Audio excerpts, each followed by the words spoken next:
So I just got back from Jamaica, and it's interesting that we have this theme of abundance, and it was such an interesting experience. We arrived in Montego Bay, and where we were staying was in Negril, Jamaica, which is about an hour and a half from the airport from Montego Bay. So we drove through a lot of poverty. Jamaica is a third world country, and then to go through all that poverty and then have live in a villa for a few days, the contrast was quite striking, and it made me feel a little uncomfortable. And it was interesting because the villa we stayed at is Jamaica owned and run, and the Jamaicans are so friendly and so polite. But my mom was talking to one of them, and they were saying, well, we learned that this is how you're supposed to be in school, that you always need to be polite and smiling and friendly. And I was feeling that a lot of the times, that because there was no question, there was still a separation, there was still other. And you have the wealthy tourists coming in, and then the poverty. It was very uncomfortable for me at some level, and I'm sure for the Jamaicans sometimes it's uncomfortable. But there was this one gentleman, he was the chef. We had our own chef the whole time. We had all our meals, it was so good. And he was just so full of love. I mean, he wasn't being polite because he had to be or because it was a business.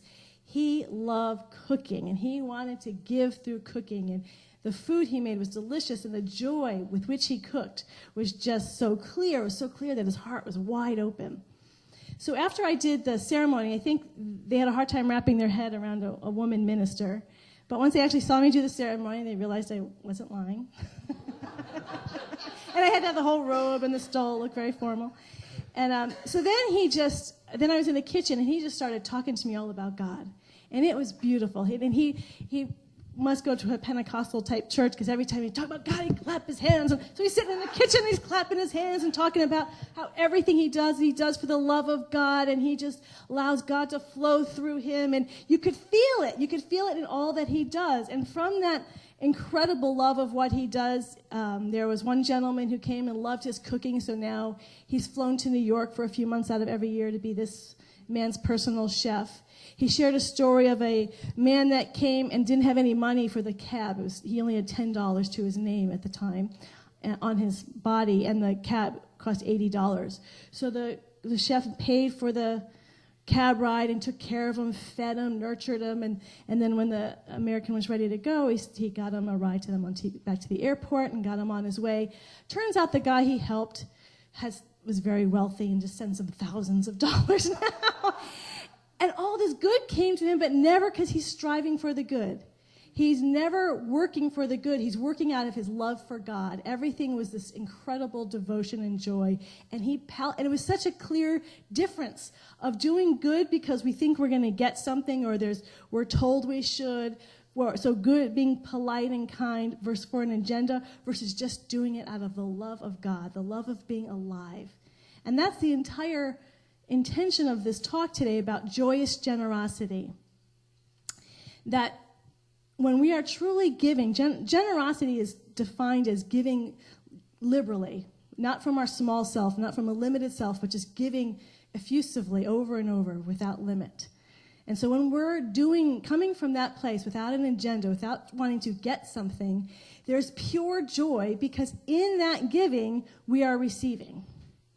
That sometimes we tend to look at there being a separation, I give and then I receive, but actually it is in the simultaneous moment. God doesn't have time and space. God is the fullness of God is in every moment of time and space. So the fullness of the entire experience is in that moment of giving. The moment we open our heart to God to give in whatever way that is, we are absolutely in that moment receiving the infinite good of God. It is always giving of itself all of the time.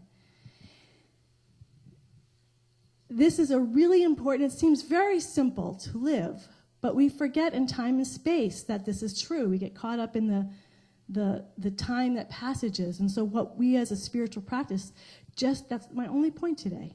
I'm very simple. Practice giving and experiencing the receiving as you give. The joy of giving is the receiving. Many people come from an old idea of God, a God up in the sky, and it's a punishing and rewarding God. So if I do certain things, I'll get rewarded, and if I don't do certain things, I'll get punished. What I've noticed as I've moved into the New Thought world where we teach universal truth principles. We talk about God within. God isn't separate. There's no God in the sky. It's not someone arbitrarily saying you're good and you're bad. We let go of, apparently, of the idea of punishment and reward. But I've also recognized sometimes we bring that same punishment and reward. We're in race consciousness. I wasn't raised that way with a punishing God, but just by being in race consciousness, we pick it up. So we learn these principles, and somehow these ideas get infused in the principles. So we have this law of circulation that we teach, that everything in this world is a law of circulation. As you sow, so shall you reap. We get it from farming. You plant, and then you harvest. Time goes by, and then you harvest. If you give, so shall you receive. Our bodies are circulating, seasons circulating. So we see it everywhere. And so the principle that we teach is to experience the abundance of God. We want to participate in this law of giving and receiving. So then we say, well, then you need to give in order to receive. And so somewhere along the line, we can start feeling like I need to give to get. And we don't want to believe that. But then, and if I don't give, then I might not get. So a little bit of that whole idea of a punishment and reward starts to seep through our practice, through our way of life. I personally experienced this a little bit with tithing. I didn't grow up in a church that talked about tithing. It was not something I ever even heard of until I came into the New Thought teaching where they were teaching this law of circulation. And tithing, it comes from the Old Testament. There's 2 places in the Old Testament. Abraham gives a portion of his good to Melchizedek, which is a beautiful mystical process, which I'm not going to talk about today because that's a whole other thing. But that's where it begins. And then in Malachi, which is the last book of the Old Testament, God says, if you give me a portion of your harvest, I will bless you abundantly. The whole world will see how much I bless you by you giving me some of your good. So that's where this idea of tithing comes in. If I give a little of my good to my spiritual source, I will get all this good back. So I started tithing, and I was at a time in my life where I was working at Agape, and regular paycheck money wasn't an issue, so I wasn't even thinking about in terms of what I get back. So I just got the pure joy of it. I would take my tithe. I only did it in cash, and because I worked there, I had a key. So when no one was around, I'd sneak into this person's office, and I'd put my tithe under their Kuan Yin statue, and I'd leave. And it was so joyous. I did it the whole time I was there. I never stopped. It was great, and nobody knew about it. I never saw her face. She never talked about it. It was just fun, and so I got the beauty and the joy of participating in giving, and that the joy came the moment I gave. It wasn't later. I had no experience with her after that, and so it was that moment of giving. The joy happens the moment, the receiving happens the moment we give. Then I went through, later on in life, I went through a period where I wasn't working anywhere, and so the steady income wasn't coming in. So now these thoughts start coming, well, I got to keep tithing because I need to get. And so suddenly my generous feelings were getting a little tainted with some self-interest. And then I was like, well, but if I stop tithing, because I don't feel like I have enough money, then I might not get either. So I had all this stuff playing around. But no, I'm giving out of pure good joy. No, I'm not. I want to get something in return. And I'm really scared if I don't do this. So when I finally really caught, and this took me a while to catch, it's in the back of your mind, and then it become, because you don't want to, or at least I didn't really want to notice it. But the more I was willing to own that I was tithing to get something, I finally had to just stop, because I just couldn't give from, I knew I had an agenda. And when I stopped, the most amazing thing happened. I got all this unexpected income coming my way. And I thought, a lot of you hear testimonies of when I started tithing, all this money started coming. You never hear, when I stopped giving, all this money started coming. Like I should start a new series. And it was great. And it was the greatest gift Spirit could have ever given me, because it cut off this idea that I get because I give. Spirit is always giving itself. It's not giving of itself because I'm giving. It is never limiting its good that it's giving. It's infinite generosity, infinite giving. It is always doing it regardless of what I'm doing. It's not waiting for me to be good and withholding, oh, she's good, now I'm going to give her money, or I'm going to give her good. It's always happening, and that's the key that woke up in that moment. Oh, I'm always being given to. I'm not getting rewarded for anything. And when that connection disappeared, then I could return to tithing completely free, because I knew whether I tithed or not had nothing to do with receiving. That I was receiving just by tithing, the joy of giving, and I don't then start watching and seeing, well, am I getting good in return? Because sometimes that good is showing up and sometimes it's not. It always is, but sometimes I'm available to it and sometimes I'm not.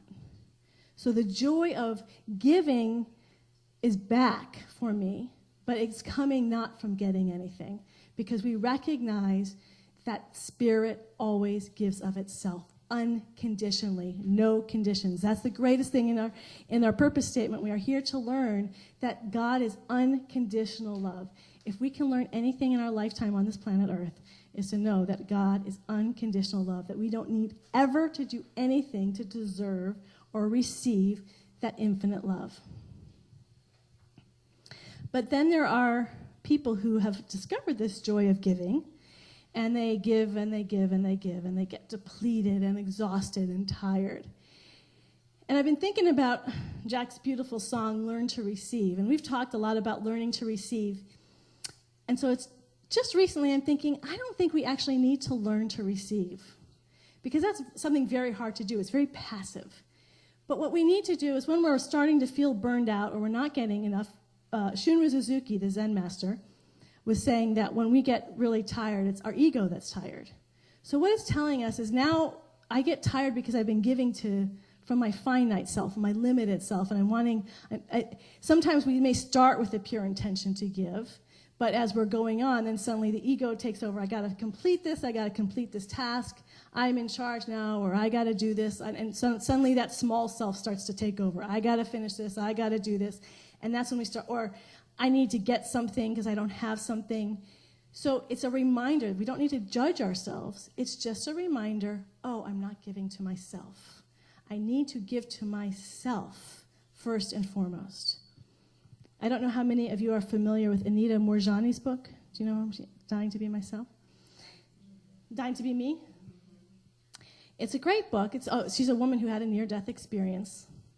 And her book is about that. And I can't remember if it was in her book. I remember it more from an interview. I saw an interview with her, and someone asked her, how has your life changed the most dramatically since you've had your near-death experience? And she said, well, I was raised to believe that it's really good to give to others. Since I've had my near-death experience, I realize how important it is to give to myself. So I always start by giving to myself abundantly and profusely. And when I've done that, what's actually happened, rather than being selfish, I've had so much more to give out into the world. And so what we want to remember is, when we're giving to ourselves, we're giving to our infinite self. We're reminding ourselves that who we really are is not this finite self. We are this beautiful, overflowing energy of light and of love. And when we give to that, when we nurture that through our spiritual practices, we start to enhance that feeling of well-being. This whole center, this whole building is committed to well-being. When we give to ourselves, we are giving to our infinite well-being. And some people, when we talk about spiritual practices, actually I hear this a lot, is if we're not doing it perfectly, we're not doing it right. Or we start to do, with spiritual practices, what we do with tithing. I'm a good person if I'm doing spiritual practices, and now I'm in God's grace, and if I'm not doing my spiritual practices, I'm out of God's grace, or I'm not doing what I'm supposed to be doing. And we use it becomes another way of judging ourselves, of denying ourselves good, or feeling like now I deserve it. The spiritual practices, God gives to us all the time. Spiritual practices doesn't mean God is any more generous or any more giving. We are not rewarded for doing spiritual practices. What spiritual practices are for is to make all that good that's been given to us, it just makes it welcome. We're just giving space to allow ourselves to experience the good. So we don't do spiritual practices out of a discipline because a teacher says I should, a discipline says I should. We're doing it because we're making a space for all that good to become welcome in our life. So if we shift with our awareness, with our spiritual practices, from something that we have to do or we should do if we're a good spiritual being, to allowing the goodness in my life and start with something that you already enjoy doing and just give it to God. So spiritual practice, I loved journaling. I journaled long before it became a spiritual practice. But then it became a practice I gave to God. Meditation, when we sit down, we're sitting down, it's the ultimate tool of receptivity. But even as we sit down, I give this meditation practice to God. Because as we give, it's always happening. When I give, I'm simultaneously receiving. When I give, my heart opens. I give myself to my true self, to my Buddha self, my Atman self, my Christ self. I give myself to who I really am in this meditation. And my mind starts to get distracted, and I come back. Oh, I give myself completely to myself. And the more we just get into that energy of giving to my true self, my highest self, we are receiving at that exact moment the joy and the bliss of that infinite generosity that we are giving to ourselves, that I'm limitless in giving to myself, not because I'm selfish, but because I love so deeply. Because as God loves us, so this infinite presence loves its creation, we are allowing that love to move through our own individual awareness. Spiritual practices then become not a thing of force, but of pure joy. And that's the life we're moving into. It's a life of joyous generosity, this infinite bliss. One of my favorite affirmations, I am a magnet for bliss. Because that's what we're here to do, is just live. It's just, and the energy, and just like that chef at the beginning of that I was talking about, you feel it. People feel it in your presence, which is why things just kept happening that were wonderful in his life, because you feel people who are alive in that givingness, and not giving because they're tired, but because there's just pure joy. And this is who God is at the ground of being all the time, is pure joy. And that's who we are all the time at the ground of our being. So I just want to end with this final little story, which you all may already know, but I'm just going to repeat it because it's so lovely. There was on Facebook this past week a wonderful YouTube video about the middle school football team. Did anyone see it? Yeah. You saw it? Did anyone else see it? Oh, good. Well, it's on my Facebook page if you want to see it. It's only like 3 minutes. And what was it, the Eaglettes or something. It's a I don't remember. It's a middle school football team. And on their team, there is a young man who's learning disabled. And he also has boundary issues, so he's always, in a very sweet way, he's always hugging people, everybody, hugging. And this is middle school kids, and they, on their own, behind their teacher's back, behind their coach's back, they decided they want to give this boy a chance to experience what it's like to score a touchdown. Because they said, you don't know what that's like until you've experienced it. So they planned it that they would do a run that would get as close to the goal line as possible and then stop. And that's exactly what happened. The guy got the ball. He ran to the first yard line. Nobody in the audience, in the stands, it was an audience, and the coaches, nobody knew. And he just stopped and kneed it on the 1 yard line. And they're like, what's going on? And the kid who was telling the story goes, but we knew what was going on. And the next play, they have this boy. They bring the boy out who's in the uniform, and they put him in the middle, and they just protect him. And they run it, and he runs over the touchdown line, and he scores a touchdown. And it's just, the parents are so happy.